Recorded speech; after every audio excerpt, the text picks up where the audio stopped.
하나님께서 여러분을 그 거룩한 처소에 박힌 못과 같게 하시기를 축복합니다.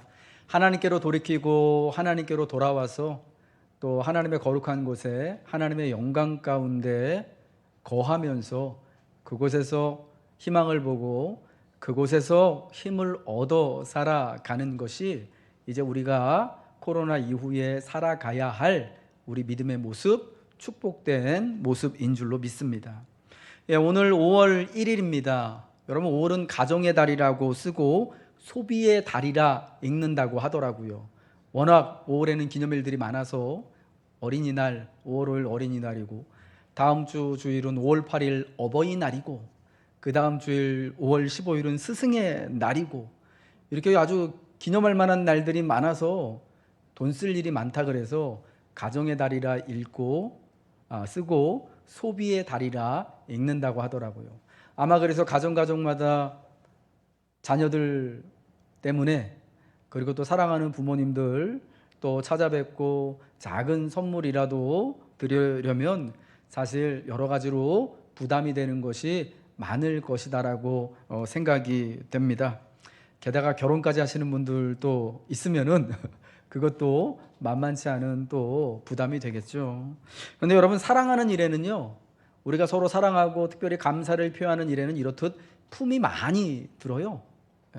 내가 사랑한다고 하면서 감사한다고 하면서 내 것을, 내가 가지고 있는 물질을 그 사랑하는 사람에게, 감사해야 하는 분들에게 떼어서 표시하지 않고 사랑하고 감사하는 일은 절대로 일어나지 않는다라는 것입니다.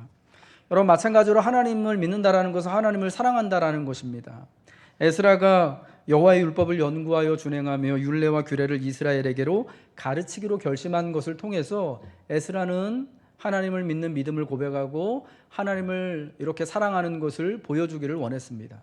여러분, 그런데 그 믿음에는요, 하나님의 율례와 규례를 연구하고 준행하고 가르치기로 결심하는 그 믿음에는요, 그 믿음은 특별히 구체적인 내 삶에 적용되어지는 것이고, 그 믿음은 결혼이라는 인생의 정말 그 가장 중요한 부분에서조차도 또 희생과 또 헌신을 요청하는 것이었다라는 것입니다. 하나님의 말씀을 배우고 내 삶에 적용하는 것은요, 우리가 하나님께로 돌아와서 하나님의 가장 거룩한 처소에 박힌 못과 같이 되어져서 살아가는 것은요, 뜬구름 잡는 식의 실체 없는 일을 하는 게 아니에요. 그저 단순하게 때 되면 나와서 이제 예배 드릴 수 있으니까 교회 가서 예배 드릴 수 있다고 하니까 나와서 예배 드리고 또 예배 드리면서 헌금 얼마 하고 하는 것으로만 그냥 그렇게 끝나는 것이 아니라, 결혼의 문제와 같이 내 삶에 가장 중차대하고 구체적이고 가장 어떻게 보면 중요한 부분에서조차 말씀에 순종하고 그 말씀대로 행하는 것, 필요하다면 회개하며 돌이키는 것이 바로 하나님을 사랑하고 믿음대로 살아가는 일이다라는 것입니다. 에스라가 이제 하나님의 은혜를 따라서 예루살렘으로 돌아왔습니다. 그가 결심한 대로 하나님의 율법을 연구하고 준행하면서 그 율례와 규례를 이스라엘에게 가르치기로 결심하고 돌아온 길입니다. 그런데 오자마자 바로 이 말씀에 의하여서 맞닥뜨린 굉장히 큰 문제가 일어나게 됩니다. 여러분, 믿음은요, 우리 삶의 굉장히 구체적인 부분에 관련하여서 도전이 되어지는 거예요. 결혼의 문제에서 내가 믿음대로 살지 않는다면요, 여러분, 그거는 믿음이라고 말할 수 없는 것입니다. 분명한 것은요, 우리는 믿는 대로 사는 거예요. 사는 대로 믿는 것이 아닙니다. 많은 사람들이 이 순서가 거꾸로 돼가지고요, 사는 대로 살면서 그냥 믿어지는 거지 뭐, 삶의 형편을 따라서 이렇게 하기도 하고 이렇게 믿기도 하고 저렇게 믿기도 한다라고 여기는데, 그런데 여러분, 그런 게 아니라 우리는요, 믿는 대로 사는 사람들입니다. 믿음이 내 삶의 울타리가 되어지고 믿음 안에서 내가 하나님 앞에 잘 박힌 못과 같이 되어져서 그게 흔들리지 않고 견고하게 되어져야 한다라는 것입니다. 에스라가 돌아와서 먼저 돌아온 이스라엘 백성들이 그 주변에 있는 이방의 민족들과, 성경에 나오는 대로 암몬 사람과 모압 사람과 가나안 사람과 여부스 사람과 애굽 사람과 더불어서 통혼하고 있다라는 것, 서로 결혼하고 있다라는 이야기를 듣게 됩니다. 그래 나서 이 이야기를 듣고 에스라가 심히 통곡하면서 옷을 찢고 속옷과 겉옷을 찢고 하나님 앞에 무릎을 꿇고 제사 드리는 그 자리에서, 저녁 제사 드리는 자리에서 무릎을 꿇고 일어나지 않고 하나님 앞에 두 손을 벌리고 통회하고 회개하는 모습을 보여줍니다. 왜 그렇습니까? 그 결혼이 믿음에 비추어 볼 때, 하나님의 말씀에 비추어 볼 때 크게 잘못하고 있는 일이었기 때문이었다라는 것입니다. 이스라엘이 이방 사람들과 결혼하는 것은 믿음을 따라 되어지는 일이 아니었다라는 것입니다. 전반적인 하나님의 율법에 근거했을 때 이스라엘이 하나님을 모르는 이방 사람들과 결혼하는 것은 가증한 일, 그들이 행하는 가증한 풍속을 받아들이고 가증한 종교와 문화를 받아들이는 믿음에서 멀어지게 되는 일이기 때문에 이것은 정말 하나님 앞에 큰 중범죄를 짓는 하나님의 백성들이 결단코 해서는 안 되는 일이었다라는 것입니다. 통혼으로 인하여서, 이방 사람들과의 결혼으로 인하여서 이스라엘 가운데는 종교가 상실되어지는, 그들의 신앙이 상실되어지는 어려움이 일어나게 되고요. 그에 따른 이스라엘의 정체성이 흐릿해지는 일이 일어나게 되고요. 경제적인 문제가 일어나게 되고요. 특별히 자녀 신앙의 문제, 자녀 교육에 있어서 커다란 문제가 일어나게 됩니다. 이 결혼에서 태어난 자녀들이 느헤미야 13장에 보면은 유다 말을 하지 못하고 각각 그 이방인 어머니의 말과 문화를 배우고 있었다라는 것을 보고를 해주고 있습니다. 언어를 잃어버리게 되면 모든 것을 잃어버린다라는 말이 있죠.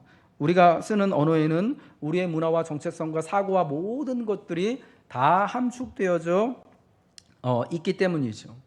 이스라엘과 이방인의 결혼이 문제가 되는 것은 이게 단순한 사랑해서 남녀 사이에 결혼하는 문제 일이 아니라, 이 가정과 가정이 만나고요, 문화와 문화가 만나고 민족과 민족이 만나고 종교가 종교가 만나는 일이 되어졌기 때문이었다라는 거예요.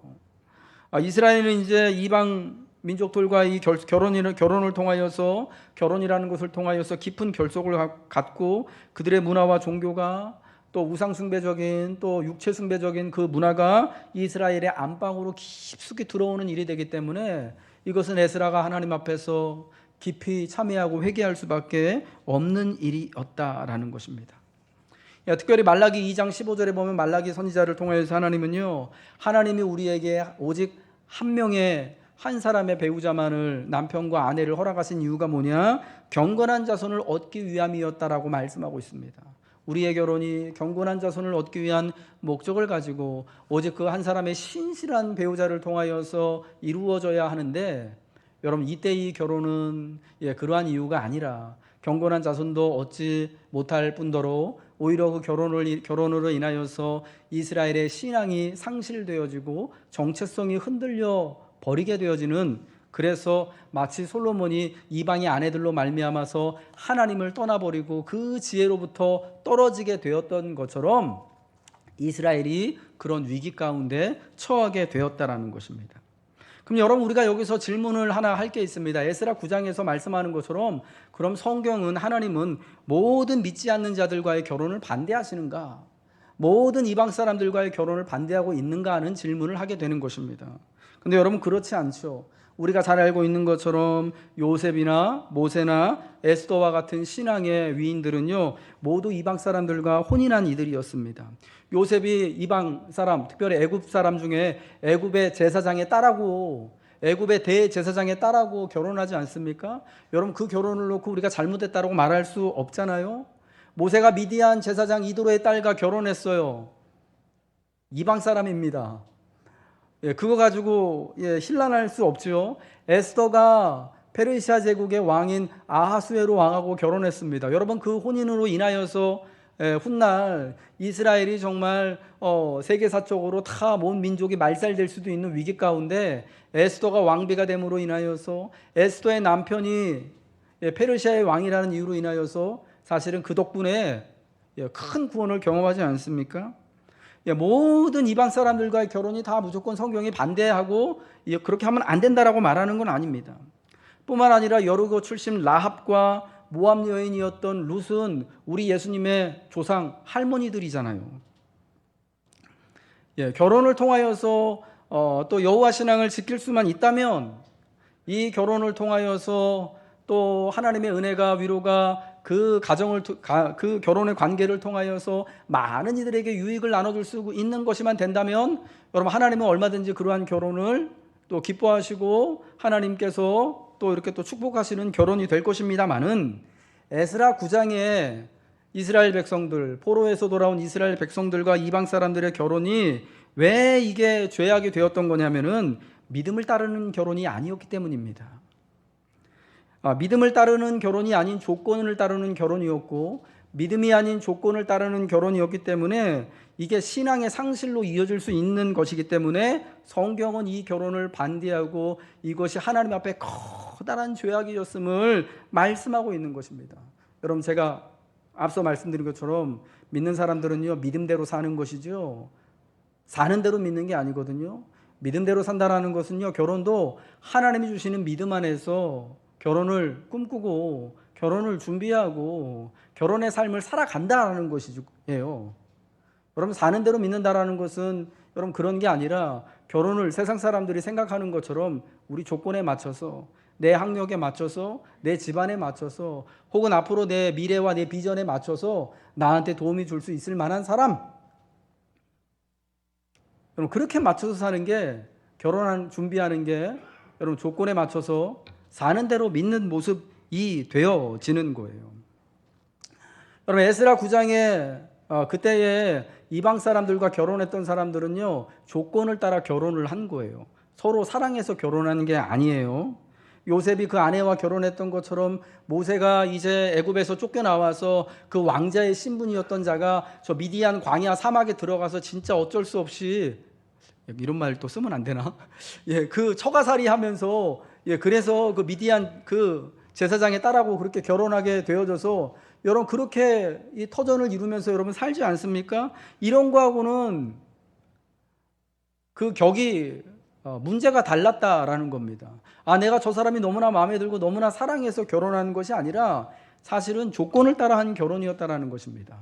이때에 이방 사람들과의 결혼에 앞장섰던 사람들은 누구냐면요 아무나 그런 결혼을 한 게 아니라요 오늘 성경 에스라 9장 1절과 2절에 보면은 백성들 중에서 레위 제사장들과 레위 사람들 그리고 방백들과 고관들이 그 주변에 있었던 암몬 사람들, 헷 사람들, 브리스 사람들, 모압 사람들, 애굽 사람들, 아모리 사람들과 통혼을 한 거예요. 누가 결혼한 거라고요? 제사장들, 레위 사람들, 방백들, 고관들, 그러니까 백성의 지도자급에 있는 사람들이 그 당시 그 포로로 사로잡혀갔던 때가 돌아온 사람들의 사회적인 지위로 볼 때 그 사회의 리더격인 사람들, 지도자급인 사람들이 앞장서서 결혼을 했는데 이건 완전히 요즘식으로 말하면요 집안을 보고 조건을 보고 저 사람 마치 진짜 기업이 인수합병하듯이 그렇게 결혼을 했다라는 겁니다. 이때 또 상대방 되어지는 이방인들은 어떤 사람들이냐면요 그 지역의 유력자들이었습니다. 느헤미야 13장에 보면 똑같은 이야기가 나오는데요 심지어 대제사장 엘리아십의 손자 중에 하나가 그 당시 호론 사람 산발랏의 사위가 되었다라고 말하고 있습니다. 호론 사람 산발랏은 그 당시 가나안 그 지역에서 가장 권세 있고 유력한 이방 사람이었습니다. 더군다나 느헤미야의 가장 큰 왼수였습니다. 느헤미야를 죽이고 모의하고 암살하려고 음모를 여러 번 꾸몄던 사람이 산발랏이었는데 여러분 그런 사람과 대제사장 엘리야십의 손자가 결혼해가지고 서로 집안이 됐어요. 사돈 관계가 됐어요. 이게 말이 안 되는 일이 벌어진 거죠. 근데 여러분 이런 결혼이 왜 일어나는 거냐면 이스라엘의 지도자급에 되는 유력한 사람들이요 이 주변에 있는 이방 사람들 그들보다 먼저 와서 터를 잡고 집도 있고 땅도 있고 권세도 있는 이 사람들과 통혼함으로써 요즘 그런 결혼하는 거랑 똑같아요. 이 사람들과 이 사람의 집안과 결혼 관계를 맺음으로써 우리가 사회적으로 경제적으로 신분적으로 정치적으로 조금 더 상승하기를 원하는 욕망이 있었던 거예요. 여러분 그래서 그러한 조건을 보고 아들을 저 이방 여인한테 시집 보내는 거예요. 저 집안으로. 거기에는 믿음을 따라대는 것이 하나도 없어요. 정말 이 젊은 아이들의 어떤 그 사랑함이나 이런 뭐 비전을 보고 도망을 보고 하는 그런 게 전혀 없이 그냥 조건을 따라서, 권세를 따라서, 돈을 따라서, 집안을 따라서 이 결혼해서 정말 몇 평짜리 집을 가지고 올 수 있냐, 여러분 이런 걸 보고 따라서 결혼을 하게 됐기 때문에 이게 여러분 문제가 되는, 죄악시되는 결혼이 될 수밖에 없었다라는 것입니다. 조건을 따라 결혼이 이루어진 것이 되어지다 보니까 이것은 믿음을 따른 것이 당연히 아니게 되는 것이고, 믿음이 아닌 조건을 따라, 세상을 따라 되어진 것이다 보니까 신앙의 상실로 이어질 수밖에 없었던 것입니다. 여러분, 그런 신앙의 조건, 그런 결혼의 조건 안에서 아내에게 어떻게 우리 같이 하나님 잘 믿어보자, 당신 이제 우리 집에 시집 왔으니까, 당신 이제 내 남편이 됐으니까 이제 우리가 믿는 하나님 잘 믿어보자, 우리 아이들 신앙으로 잘 양육해보자, 여러분 이런 말 할 수 있을까요? 내가 기업이 인수합병하듯이 저 사람하고 결혼을 했는데, 여러분 그 관계 안에서 그게 여러분 잘 되어지지 않을 수밖에 없다라는 것입니다. 여러분, 그래서 믿음을 따른 결혼이 아니었기 때문에 성경은 그 결혼이 잘못된 것, 하나님 앞에 크게 회개해야 되는 일이었음을 말씀하고 있다라는 것입니다. 그러면 여러분에게 말씀드리고 싶습니다. 특별히 여러분 모든 일을 믿는 자들은 믿음을 따라 해내시기를 주님의 이름으로 축복합니다. 여러분, 믿는 자하고 결혼했다고 해서 그것이 무조건 하나님이 기뻐하시는 결혼이 또한 될 수가 없습니다. 이 목사님이 또 무슨 얘기를 하시나 하고 또 이게 또 좀 헷갈리시는 분이 있을 텐데요. 그 믿음을 따라, 그 결혼 안에서 우리가 얼마나 그 결혼이 믿음 안에서 되어진, 믿음 안에 또 이 처진, 믿음 안에 또 만들어진 하나님이 세워주신 울타리가 될 수 있도록 얼마나 헌신하고 또 얼마나 사랑하느냐에 따라서 얼마든지 결과론적으로 여러분 그 결혼은 하나님이 기뻐하시는 결혼이 될 수도 있고, 비록 내가 믿는 자하고 결혼했지만 여러분 그런 믿음을 따라 서로 사랑하고 수고하고 또 봉사하는, 서로 이렇게 존중하고 대하는 모습이 없다면 그거는 하나님이 기뻐하시지 않는 일이 또한 될 수도 있다라는 것을 여러분 꼭 기억하시길 바랍니다.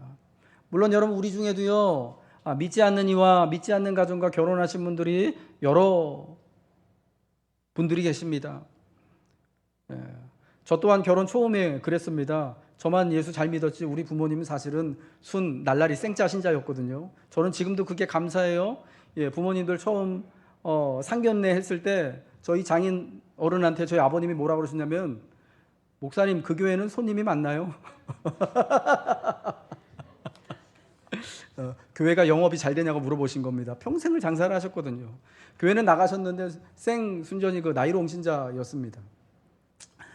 만약에 우리 딸이 그런 남자 만난다고 하면 저는 되게 싫을 것 같은데, 그때 저한테 이제 다 그 모임이 끝난 다음에 한 말씀 하시더라고요. 손전도사 아버님 말씀 잘 새겨들어 그러시더라고요. 저는 그게 되게 지금도 되게 저희 아버님한테, 장인어른한테 너무 감사하고 너무 고마운 거예요. 여러분, 그래서 우리 가정이 또 믿음의 울타리 안에서 이렇게 또 행복하게, 감사하게, 여러분이 보실 때는 어떨지 모르겠지만은 감사하게, 행복하게 이렇게 잘 지내고 있다라고 말씀드리고 싶어요. 우리가 믿음을 따라 수고하면요, 하나님이 기뻐하시는 결혼의 관계가 되어지는 것입니다. 그러나 믿음을 따르지 않고 조건을 따르게 되어지고 순간순간 사는 대로 그냥 그렇게 흘러가는 대로 믿고자 하고 그냥 흘러가는 대로 살고자 하면은 처음에 그 좋고 아름다웠던 관계도 하나님이 기뻐하시지 않는 모습이 되어줄 수 있다라는 것입니다. 사랑하는 우리 교회 여러분들, 저는 저의 가정뿐만 아니라 여러분의 모든 가정들이, 특별히 여러분의 남편과 아내가, 여러분의 사랑하는 자녀들이 하나님이라는 울타리 안에 든든하게 또 뿌리 박힌 그런 귀한 모습이 되시길 주님의 이름으로 축복합니다. 믿음의 관계를 따라서 서로 헌신하시고 사랑하시고 격려하시기를 바라요. 아멘이시죠? 그러할 때 우리의 가정이 하나님이 기뻐하시는, 하나님이 복주시는, 또 하나님이 예비하시는 우리의 귀하고 복된 축복의 울타리가 되어질 줄로 믿습니다. 에스라는 백성들이 이방인들과의 통혼 소식을 듣고 속옷과 겉옷을 찢고 회개합니다. 오늘 9장 6절 말씀이죠. 말하기를 나의 하나님이여 내가 부끄럽고 낯이 뜨거워서 감히 나의 하나님을 향하여 얼굴을 들지 못하오니 이는 우리 죄악이 많아 정수리에 넘치고 우리 허물이 커서 하늘에 미침이니이다. 에스라 자신이 지은 죄가 아니지만 그의 동족들이 그의 조상들이 지은 죄악들이지만 마치 자신이 하나님께 죄를 지은 것처럼 부끄럽고 낯이 뜨거워하면서 자기가 먼저 회개하는 것입니다. 자기가 지은 죄가 아니에요. 에스라가 잘못한 것이 아닙니다마는 스스로 자신과 무관한 것으로 여기지 않는 겁니다. 어떻게 우리가 시대와 이웃들과 무관하게 살아갈 수 있겠습니까? 여러분, 그 시대로 말미암아 받은 혜택이 있다면 그에 따른 책임도 분명히 우리에게 있는 것이죠. 그래서 에스라와 같은 신실한 이들은 비록 자신이 지은 잘못은 아니지만 그 시대의 죄악, 자기 형제들의 잘못한 것, 조건을 따라 결혼한 믿음을 따르지 않고 사는 대로 믿었던 그 모습들에 대하여서 마치 자기가 그렇게 살았던 것처럼, 마치 자기가 하나님 앞에 그런 죄악을 지었던 것처럼 신실하게 내 죄인 양 아파하며 회개하는 것입니다. 여러분, 시대의 잘못이 우리의 잘못입니다. 함께 회개해야 할 죄악들이 되는 것이죠. 우리 형제가 잘못을 저질렀습니까? 범했습니까? 혹은 내 자녀가 또 신실하지 못했습니까? 그건 다 내 책임, 우리가 함께 아파하고 우리가 함께 회개해야 할 죄들이 되는 것입니다. 에스라의 회개는 이스라엘 중 하나님의 말씀으로 말미암아 떠는 이들이 일어나게 했습니다. 에스라의 회개가 이스라엘의 회개로 이어지게 된 것이죠. 회개는 선한 영향력을 불러일으키게 되고요, 그리하여 백성들은 하나님 앞에 스스로 돌이키게 되어집니다. 에스라의 회개로 인하여서 잘못을 범한 사람들이 같이 회개하게 되어지는 것입니다. 여러분, 이게 진짜 진정한 회개가 되는 것이죠. 에스라만 혼자 이렇게 회개하고 무릎을 꿇고 금식하고 옷을 찢었다면 여러분, 그 회개는 반쪽짜리 회개, 사실은 하나님 앞에 돌이킬 수 없는, 하나님이 기뻐하시지 않는 그런 모습이었을 것입니다. 그런데도 참 신기하게도요, 에스라가 스스로 옷을 찢으니까 거기서 마음이 감동받은 백성들이 다 에스라가 옷을 찢고 무릎 꿇고 있는 그 제단 아래로 모여서 같이 자복하고 회개하는 역사가 일어나게 되었던 것입니다. 에스라 10장 1절부터 4절의 말씀을 우리 같이 한번 읽겠습니다. 시작. 에스라가 하나님의 성전 앞에 엎드려 울며 기도하여 죄를 자복할 때에 많은 백성이 크게 통곡하며 이스라엘 중에서 백성의 남녀와 어린아이의 큰 무리가 그 앞에 모인지라. 엘람 자손 중 여히엘의 아들 스가냐가 에스라에게 이르되 우리가 우리 하나님께 범죄하여 이 땅 이방 여자를 맞이하여 아내로 삼았으나 이스라엘에게 아직도 소망이 있나니 곧 내 주의 교훈을 따르며 우리 하나님의 명령을 떨며 준행하는 자의 가르침을 따라 이 모든 아내와 그들의 소생을 다 내보내기로 우리 하나님과 언약을 세우고 율법대로 행할 것이라.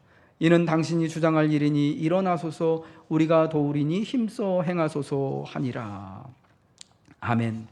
이스라엘의 큰 무리가 어린아이까지 포함해서요, 에스라 앞에 나와서 자기들의 죄를 스스로 자복합니다. 그러면서 결정하죠. 이제 이 결혼 관계에서에 대하여서 하나님 앞에 회개하는 것으로 우리의 이방인 아내들과 그 가운데서 태어난 자녀들을 다 돌려보내겠습니다. 마치 그 옛날 그들의 조상이었던 아브라함이 자기의 아들 이스마엘과 또 그의 어머니였던 하갈을 집에서 내쫓은 것처럼 그렇게 아내와 자녀들을요 내쫓겠다라는 것입니다. 이방인 아내들과 그들 사이에서 난 자녀들을 돌려보내기로 한 결정을 해요. 근데 여러분, 이 결정은요, 이스라엘 백성들 가운데서 일어난 그들이 정한 자발적인 결정이었고 자발적인 운동이었다라는 게, 이게 중요한 겁니다. 아내와 자녀들을 돌려보내는 것은요, 집에서 내쫓는 일이에요. 돌아가시오, 우리 이제 이 결혼 끝났어 하는 것입니다. 뿐만 아니라 이방인 사람들하고 결혼한 거였다고 그러지 않았습니까? 더군다나 그 결혼의 이 조건을 보고 한 유력자들끼리의 결혼이라고 말씀하지 않았습니까? 가뜩이나 사실은 이스라엘 사람들하고 사이가 그렇게 썩 좋지가 않은데, 여러분, 이 결혼이 파행되어지고 자기 아내들과 자기 딸들과 손자들이 다 집으로 쫓겨온다고 생각해 보세요. 그럼 여러분, 그 이방인의 유력한 자들이 마음이 어떨까요? 화가 나겠죠. 기분이 나쁘겠죠. 가만 안 두겠죠. 정치적으로, 사회적으로, 국제적으로 큰 결례나 문제가 되어질 수밖에 없는 그러한 일입니다. 여러분, 이러한 결정을요, 에스라가 혼자 한 것이 아니에요. 에스라가 혼자 할 수도 없는 것입니다. 그들의 잘못을 바로잡고 신앙과 언약을 지키기 위해 반드시 해야만 하는 일인데, 이거는 백성들이 스스로 나서서 스스로 결단하고 스스로 헌신하고 스스로 해야만 하는 일이에요. 강제로 되어질 수 있는 일이 아니란 말입니다. 아브라함이요, 자기의 아들, 첫째 아들인 이스마엘, 여러분 사랑하지 않았을까요? 귀하게 여기지 않았을까요? 사라가 이삭으로 인하여서 이 아들, 종에게서 난 아들과 그 종을 내쫓으라고 했을 때 아브라함이 너무 괴로워서, 그 아들로 인하여서 괴로워서 하나님 앞에 기도하지 않습니까? 얼마나 힘들었겠습니까? 그 아들은 귀한 아들 아닌가요? 예, 그러자 하나님이 허락을 하시잖아요. 사라 말대로 해라. 여러분, 그 말씀에는 이스마엘과 하갈은 하나님이, 특별히 이스마엘은 책임져 주시겠다라는, 여러분, 하나님의 마음이, 하나님의 의도가 있는 것 아니겠습니까? 여러분, 그때 하나님이요, 이스마엘 내쫓는 것 하나님이 기뻐하셔가지고 하나님이 그렇게 하라고 한 거 아니에요? 허락하신 거지. 하도 사라가 그러니까. 물론 이것도 우리가 잘 들어야 되는데요, 하나님이 강제로 아브라함한테 시킨 게 아니라 아브라함이요, 하나님의 허락을 받고 허락을 득하고 자발적으로 내보낸 거였다라는 거예요. 여러분, 에스라 시대의 이 경우도 그와 마찬가지다라는 겁니다. 여러분, 군대를 동원해서 율법을 가지고 압박하여서 총칼을 앞세워서 때로는 하나님의 말씀을 압박해서 너 이거 잘못한 거니까 이제 이렇게 다 원위치 시켜, 이거 한다고 강압적으로 강제적으로 해결할 수 있는 것이 아니에요. 자기 가족을 쫓아내는 일인데요, 이게 강제로 여러분 되겠어요?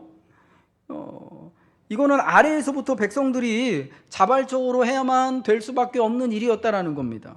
누구의 강요도 아닌 스스로 결단하고 마음먹을 때 여러분, 믿음의 일들이, 믿음을 따르는 일들이 되어지는 것이고요, 믿음이 세워지고 공동체가 세워지게 된다라는 겁니다. 우리 사랑하는 교우 여러분, 저는 여러분들의 신앙이 강압이나 강요에 의해서가 아니라 목사가 시키니까 하라는 대로 하고, 옛날처럼요, 기도하라고 그런다고 기도하고, 교회 나오라고 그런다고 교회 나오고, 헌금하라고 그런다고 헌금하고, 여러분 그렇게 안 됐으면 좋겠어요. 언제나 하나님의 은혜 안에서, 물론 지금은 요즘 시대는 그렇게 하라고 그래도 여러분 말 안 듣죠. 할 수도 없지만 여러분, 우리의 믿음이요, 다 하나님 주시는 은혜를 따라서 스스로 자원하여서 되어질 때만 의미가 있는 거예요. 내가 전하여 주시는 하나님의 말씀을 듣고 깨달을 때, 에스라가 회개하는 기도를 듣고 백성들이 깨닫고 자기들의 죄를 깨닫고 자복하였던 것처럼, 말씀을 듣고 스스로 깨닫는 그 순종 안에서 자발적인 그런 갱신의 운동이요, 회개의 운동이, 믿음의 운동이 순수한 마음으로 일어나야 한다라는 것입니다. 여러분, 분명히 기억하세요. 남이 하라는 대로 하는 신앙은 신앙이 아니에요. 누가 하라고 해서, 엄마가 하라고 해서, 남편이 하라고 해서, 목사가 교회에서 하라고 해서 하도 그냥 맨날 전화 오고 뭐 이렇게 막 푸시하니까 억지로, 여러분 그거 거기서 여러분 어떤 결실도 없고요, 그렇게 할 수도 없습니다. 남이 하라는 대로가 아닌, 내가 하나님의 은혜의 말씀을 듣고 그 말씀이 내 안에서 역사하여서 스스로 자원하여서 하나님 앞에 내가 이렇게 하겠습니다, 하나님 앞에 내가 스스로 돌이켜 돌아오겠습니다, 하나님의 은혜의 울타리 안에 거하겠습니다라고 여러분 스스로 고백하고 은혜를 따라 결정하시기를 주님의 이름으로 축복합니다. 이제 에스라 앞에 돌아와서 회개하기를 결단하는 이스라엘 백성들은 우리에게 아직도 소망이 있다라고 이렇게 고백합니다.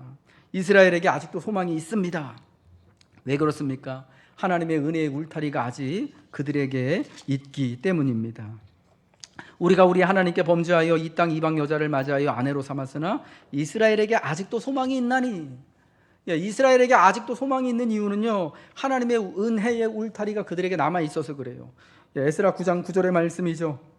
우리 같이 한번 읽을까요? 시작. 우리가 비록 노예가 되었사오나 우리 하나님이 우리를 그 종살이하는 중에 버려두지 아니하시고 바사 왕들 앞에서 우리가 불쌍히 여김을 입고 소생하여 우리 하나님의 성전을 세우게 하시며 그 무너진 것을 수리하게 하시며 유다와 예루살렘에서 우리에게 울타리를 주셨나이다. 여기서 말하는 유다와 예루살렘에서 우리에게 주신 울타리는 어떤 거냐면요, 바사 왕들의 호의를 입어서 이스라엘이 이제 포로된 자들이 돌아와서 거기서 예루살렘에서 다시금 초라하지만 그 성전을 짓고 함께 공동체를 모이며 살아갈 수 있게 된 그 상황을 말하는 거예요. 얼마 안 되는 사람들이 귀환하고 거기다 성전을 세운 그것을 다 하나님께서 허락하신 울타리라고 말씀하는 겁니다. 여러분, 이 울타리가 얼마나 연약해요. 볼품 없잖아요. 몇 명 돌아오지도 않았고, 그래서 그 공동체가 약합니다. 그리고 새롭게 지은 성전, 사실은 옛적의 그 성전에 비하면 그들이 바벨론에 살면서 페르시아에 살면서 봤던 그 이방의 신전들과 비하면 진짜 초가집 같은 초라한 모습이지만 하나님의 은혜의 울타리라고 고백을 하는 것입니다.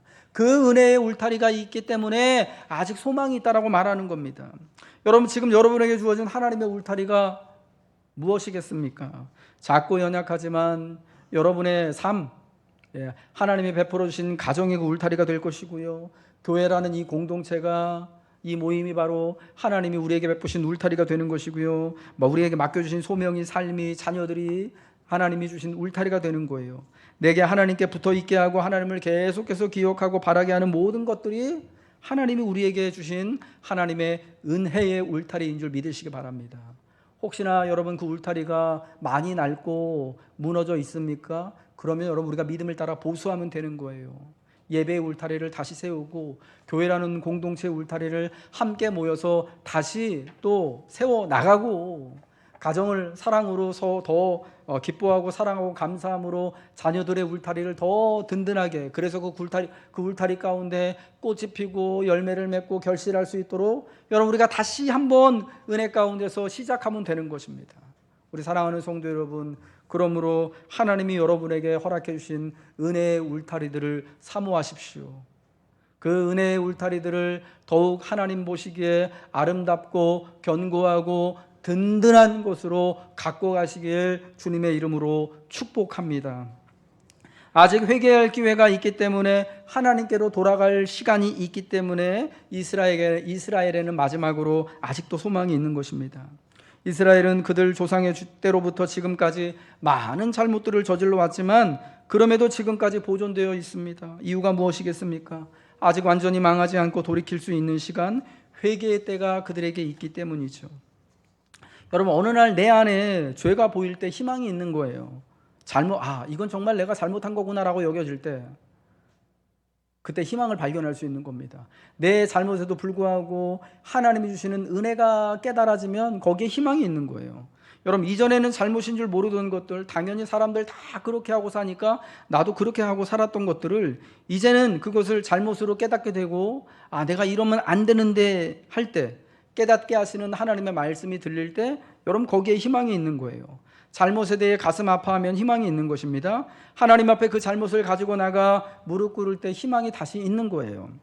여러분, 에스라가 통곡하고 회개하기 전까지는요, 그 땅을 살던 그 많은 사람들, 이스라엘 사람들은요, 이방 사람들하고 통혼하고 결혼하고 사는 게 이거 뭔가 문제가 있는 건 알았지만 그게 큰 죄악인 줄 몰랐습니다. 그냥 우리 제사장들도 레위 사람들도 방백들도 고관들도 다 저렇게 결혼하고 사는 거 보니까, 결혼은 원래 저렇게 조건 보고 하는 거구나, 믿음 따라 하는 게 아니구나, 이 땅에 돌아와가지고 잘 살려면, 안전하려면 저렇게 이방 사람들, 힘 있는 사람들하고 결혼이라도 해야 되는 거구나 라고 그렇게 다 받아들이고 살았을 거예요. 그런데 에스라가 통회하며 회개하는 모습을 보고, 에스라가 기도를 통하여 전하는 에스라의 그 메시지의 말씀을 듣고, 여러분 그들이 이제 이것이 잘못임을 깨닫는 것입니다. 이전까지 분명 죄가 그들 가운데 있었지만 느끼지 못했고 알지 못했었는데, 이제 에스라로 말미암아 그 죄가 선명하게 보이고 선명하게 하나님의 음성이 들리게 됩니다. 그것이 아직 희망이 있다라는 증거예요. 하나님의 말씀이 여러분의 가슴을 치고 있습니까? 그럼 여러분 아직 희망이 있는 것입니다. 애통하고 회개할 마음을 성령께서 허락하십니까? 아직 희망이 있는 거예요. 내게 하나님이 남겨주신 은혜의 울타리가 비록 초라하지만, 비록 반쯤은 무너져 있는 것 같지만 그래도 그 울타리가 있으십니까? 여러분, 그럼 아직 희망이 있는 것입니다. 우리의 믿음을 따라 우리 가운데 역사하실 하나님께서 그 작은 모습을 통하여서 다시금 우리를 일으켜 세워 주시고 우리에게 주실 은혜의 울타리들을 더욱더 견고하게, 더욱더 복되게 하나님이 세워주실 것이기 때문입니다.